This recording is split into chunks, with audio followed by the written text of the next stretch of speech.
Jejak penyebaran Islam di Indonesia terlihat dari sejumlah masjid yang masih berdiri hingga kini. Beberapa di antaranya ada di wilayah Jakarta Barat. Dan berikut penelusuran Muhammad Zulhilmi dalam Khasanah Indonesia.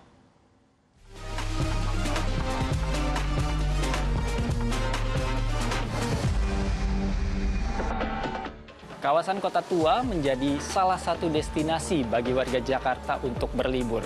Namun ternyata di sini menyimpan berbagai jejak peninggalan penyebaran agama Islam dari berbagai negara. Jakarta menjadi pintu gerbang masuknya pendatang Muslim dari berbagai negara. Kali ini saya akan melihat jejak penyebaran Islam di Jakarta, khususnya di kawasan Kota Tua.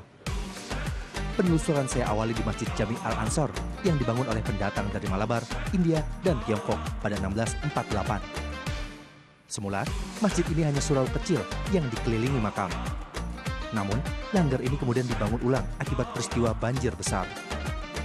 Beberapa bagian surau dipertahankan posisi dan bentuk aslinya, seperti galar atau balok kayu jati di bagian langit-langit masjid yang menjadi penghubung dari 4 tiang marmer penyangga utama.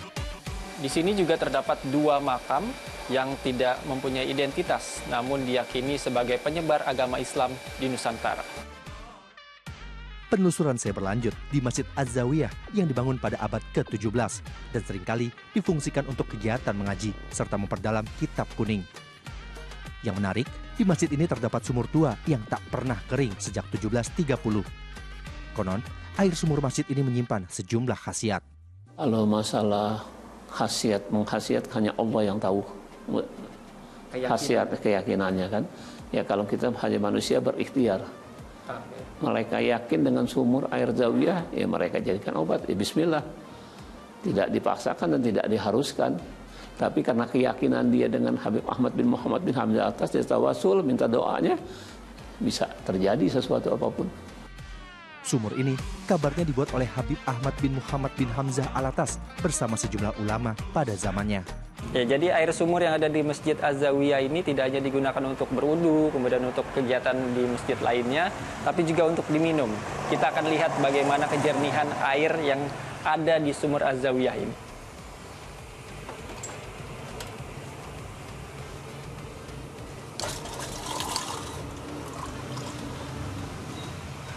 Nah ini dia, kalau kita lihat airnya bening dan kalau kita cium tidak berbau sama sekali dan aman untuk diminum. Tak jauh dari Masjid Az-Zawiyah, terdapat masjid yang tak kalah menarik. Masjid Jami An-Nawir dibangun pada 1760 dengan mengusung gaya arsitektur Arab dan neoklasik. Plafon masjid masih berupa kayu seperti aslinya yang ditopang 33 pilar, menandakan bacaan zikir. Pilar-pilar yang menjulang tinggi di setiap sudut dan ini dijadikan juga sebagai satu ikonik yang jumlahnya memang ditempatkan gitu menjadi hitungan bilangan tasbih, tahmid, tahlil. Perjalanan saya berakhir di sebuah bangunan bernama Langgar Tinggi yang terletak di tepian Kali Angke. Bangunan 2 lantai ini didirikan sekitar awal abad ke-19 sebagai tempat tinggal pedagang Yaman sekaligus tempat untuk sholat, mengaji, dan menyiarkan ajaran Islam. Langgar Tinggi masih menampakkan bangunan aslinya yang dibuat dari kayu pinus dengan gaya arsitektur campuran dari Tiongkok, Portugis, dan Arab. Keberadaan Masjid Tua di Jakarta tak hanya sekedar peninggalan bangunan bersejarah semata, tapi juga menjadi bukti sejarah peradaban Islam di Jakarta. Muhammad Zulhilmi dan Tikno Handoko melaporkan dari Jakarta.